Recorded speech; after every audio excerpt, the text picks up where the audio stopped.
दोस्तों इस वीडियो में इंपॉर्टेंट जनरल साइंस के प्रश्न करेंगे जो कि एग्ज़ाम में पूछे गए हैं। निम्न में से कौन सा घर्षण बल के बारे में सही नहीं है। पहला, घर्षण बल वह बल है जो संपर्क में दो सतहों के सापेक्ष गति का विरोध करता है। ये क्या है? सही है। बी है वह घर्षण बल जो किसी सतह पर फिसलने का कार्य करता है, स्लाइडिंग घर्षण कहलाता है। ये भी राइट है। मशीनों में घर्षण ऊर्जा का अपव्यय और टूट फूट का कारण है, तो ये भी सही है। पूछा गया कौन सा सही नहीं है, तो ऑप्शन नंबर डी आपका राइट आंसर हो जाएगा। ये रोलिंग घर्षण स्लाइडिंग घर्षण की तुलना में अधिक होता है। मशीनों में बॉल बेयरिंग से घर्षण कम होता है, तो ऑप्शन नंबर डी आपका राइट आंसर हो जाएगा।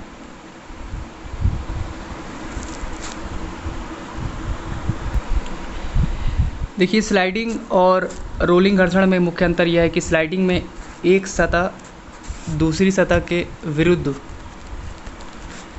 क्या होती है? रगड़ती है। ये स्लाइडिंग में होता है। जबकि रोलिंग में क्या होता है कि एक वस्तु दूसरी सतह पर क्या होती है? लुढ़कती है, जिसके फलस्वरूप रोलिंग घर्षण स्लाइडिंग घर्षण की तुलना में क्या होता है? कम होता है। तो ऑप्शन नंबर डी आपका परम सत्य आंसर है। चलिए नेक्स्ट देखेंगे। ब्रेक लगाने पर एक कार मुख्य रूप से डैश बल के कारण रुक जाता है। तो ब्रेक लगाने पर एक कार मुख्य रूप से घर्षण बल के कारण रुक जाती है, और घर्षण बल की जो दिशा होती है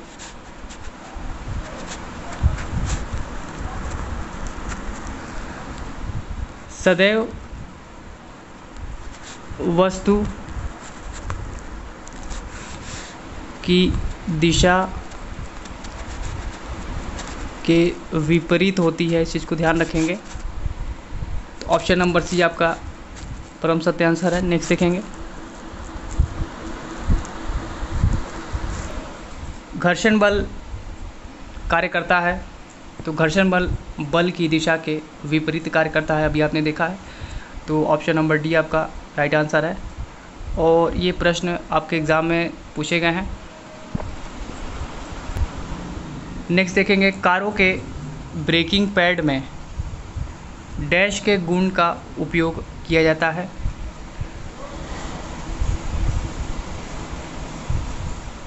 तो कार या वाहनों के ब्रेकिंग पैड में घर्षण के सकारात्मक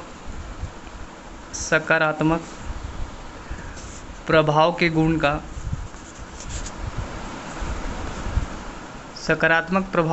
का उपयोग किया जाता है। तो ऑप्शन नंबर जो डी है वो आपका राइट आंसर हो जाएगा, घर्षण का सकारात्मक प्रभाव।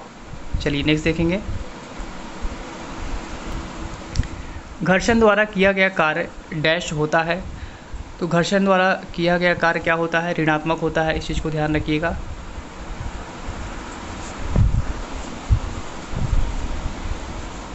ऑप्शन नंबर सी आपका राइट आंसर है।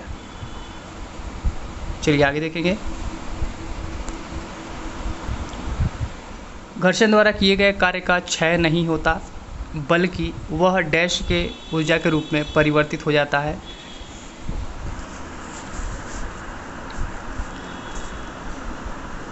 तो घर्षण द्वारा किए गए कार्य का क्षय न होकर पिंड की ऊष्मीय ऊर्जा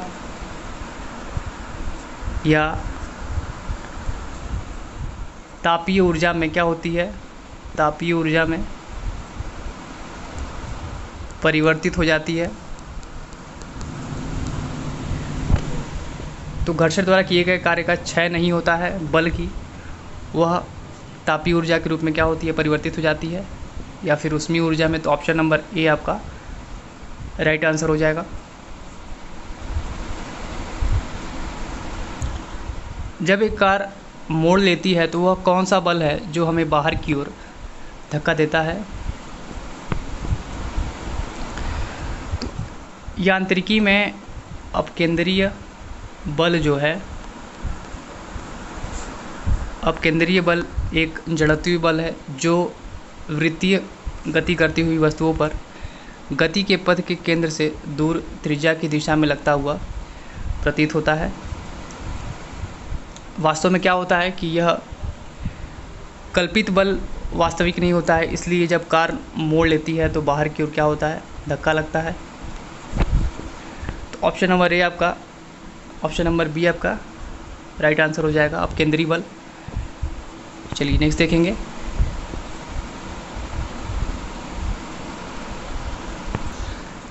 डेयरी में प्रयोग किए जाने वाले दूध से क्रीम को अलग करने की प्रक्रिया क्या कहलाती है?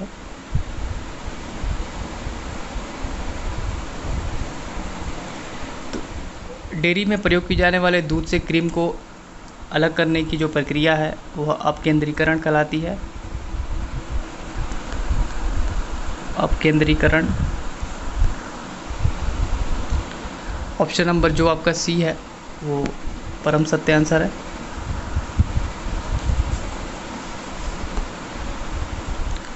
जब कोई वस्तु एक समान वृत्तीय गति से घूर्णन करती है तो प्रत्येक बिंदु पर इसका क्या बदल जाता है? तो जब कोई वस्तु एक समान वृत्तीय वेग से जब कोई वस्तु एक समान वृत्तीय गति से घूर्णन करती है तो प्रत्येक बिंदु पर इसका क्या बदल जाता है? तो इसका वेग बदल जाता है। ऑप्शन नंबर बी आपका राइट आंसर हो जाएगा, क्योंकि वेग की जो दिशा है वो क्या होती है, बदलती रहती है, इसलिए ऑप्शन नंबर जो बी है वो आपका राइट आंसर हो जाएगा। चलिए नेक्स्ट देखेंगे।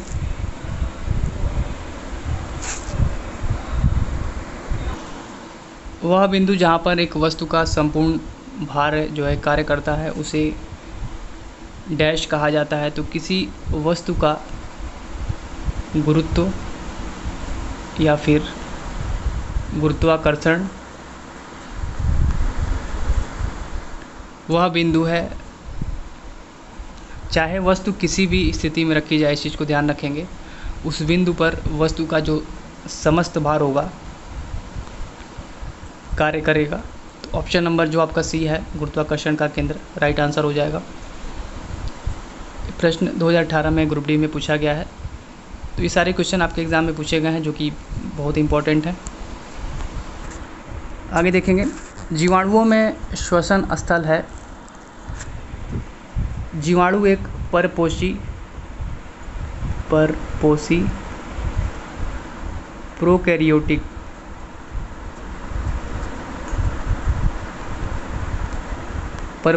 प्रोकैरियोटिक कोशिका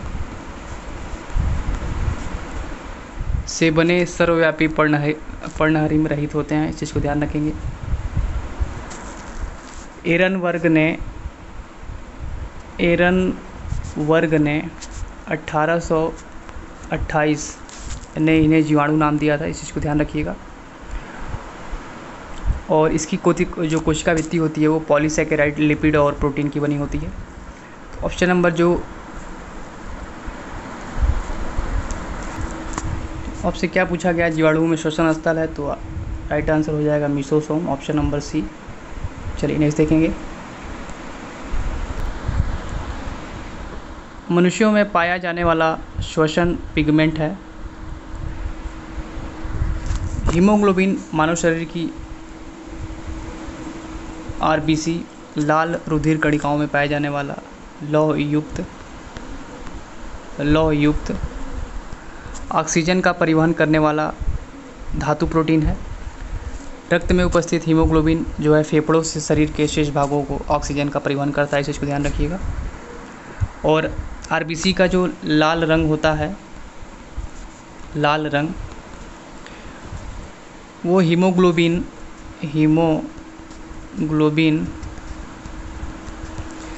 के हीम नामक पिगमेंट पदार्थ के कारण होता है। पिगमेंट का मतलब कलर होता है। अतः मनुष्यों में जो पाया जाने वाला श्वसन पिगमेंट है वो हीमोग्लोबिन है। तो ऑप्शन नंबर जो डी है वो आपका परम सत्य आंसर है। चलिए नेक्स्ट देखिएगा। ऊर्जा उत्पादन के दौरान ग्लूकोज का पायरुवेट में विघटन कहाँ होता है? तो ऊर्जा उत्पादन के दौरान ग्लूकोज का पायरुवेट में विघटन ग्लाइकोलिसिस में संपन्न होता है। और ग्लाइकोलिसिस की यह जो प्रक्रिया है, ग्लाइकोलिसिस की, यह कहाँ संपन्न होती है? तो कोशिका द्रव्य में। तो आपका राइट आंसर हो जाएगा ऑप्शन नंबर सी, कोशिका द्रव्य। चलिए नेक्स्ट देखेंगे। वायु की वह अधिकतम मात्रा जो अधिकतम अंतःशोषण प्रभाव के बाद निष्कासित की जा सकती है, डैश कहलाती है। तो वायु की वह अधिकतम मात्रा जो अधिकतम अंतःशोषण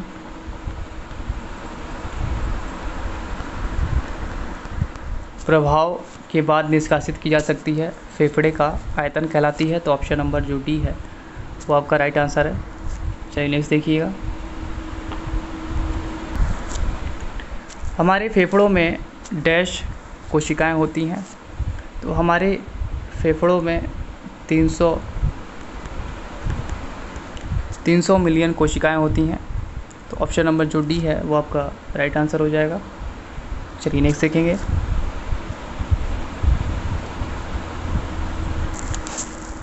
नाड़ी की धड़कन पल्स बीट डैश से मापी जाती है। तो नाड़ी की धड़कन जो पल्स बीट है वो धमनी से मापी जाती है। ऑप्शन नंबर डी आपका राइट आंसर है। नेक्स्ट देखेंगे। श्लेष्मा झिल्ली की सूजन को डैश कहा जाता है। तो श्लेष्मा झिल्ली की जो सूजन है उसको स्वश्वसनीय यानी कि ब्रोंकाइटिस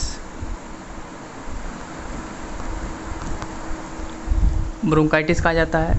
इसमें क्या होता है कि जो श्वास नली होती है उसमें सूजन आ जाती है और सांस लेने में तकलीफ़ होती है। तो ऑप्शन नंबर जो आपका ए है वो राइट आंसर हो जाएगा, ब्रोंकाइटिस। हेपेटाइटिस क्या है? यह संक्रामक बीमारी है जो लीवर को संक्रमित करता है।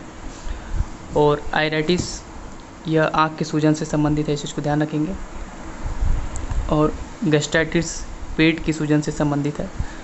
चलिए नेक्स्ट देखेंगे।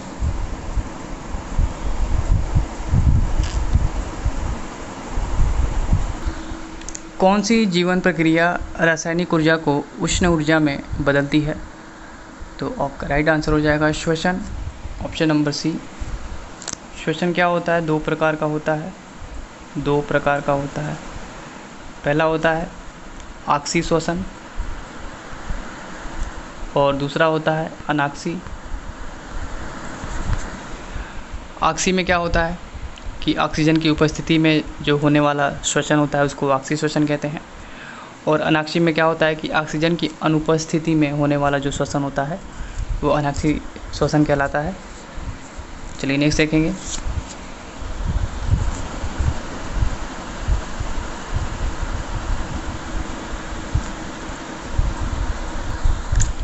ऊर्जा का उपयोग करते हुए पायरुविक का विघटन कहाँ होता है?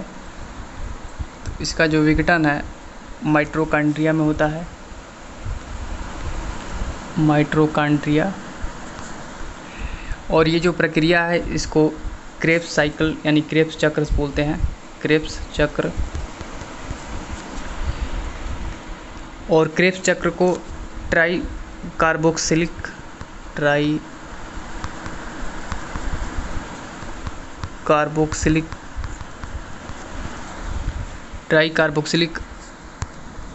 अम्ल कहते हैं।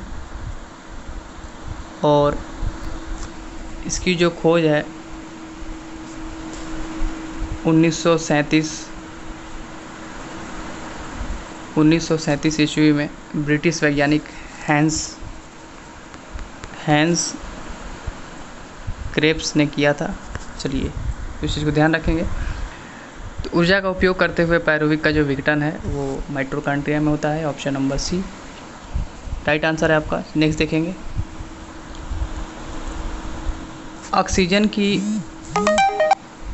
ऑक्सीजन की अनुपस्थिति में सबस्ट्रेट के अपूर्ण विघटन को क्या कहा जाता है?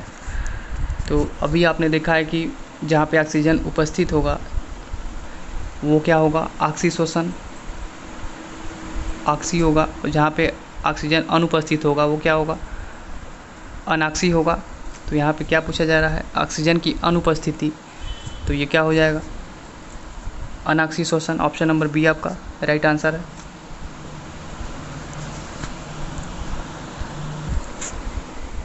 नेफ्रॉन संबंध है, तो नेफ्रॉन का संबंध उत्सर्जन तंत्र से है, एक्सक्रीटरी सिस्टम से।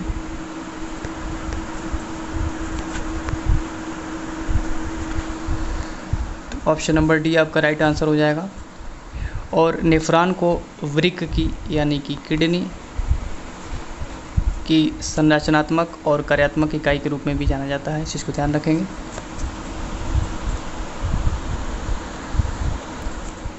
डैश मानव में अमोनिया जो जहरीला है को यूरिया में बदलता है। तो यूरिया का स्वाभाविक जो रूप से निर्माण होता है प्रोटीन के टूटने की प्रक्रिया के दौरान होता है, इस चीज़ को ध्यान रखिएगा। और इस प्रक्रिया की वजह से प्रोटीन में मौजूद एमिनो एसिड से एमिनो समूह निकल जाते हैं, और ये एमिनो जो समूह होते हैं बेहद जहरीले NH3 यानी कि अमोनिया में क्या होते हैं, परिवर्तित हो जाते हैं। और इस तरह से जो बनने वाला अमोनिया है अंत में लीवर द्वारा यूरिया में कन्वर्ट कर दिया जाता है। और यूरिया का जो निर्माण है वो ऑर्निथिन साइकिल के द्वारा होता है, जिसमें अमोनिया यूरिया में बदल जाती है। तो इस चीज़ को ध्यान रखेंगे। तो पूछा गया है मानव में अमोनिया जो जहरीला है को यूरिया में बदलता है, तो ऑप्शन नंबर जो बी है राइट आंसर हो जाएगा, लीवर।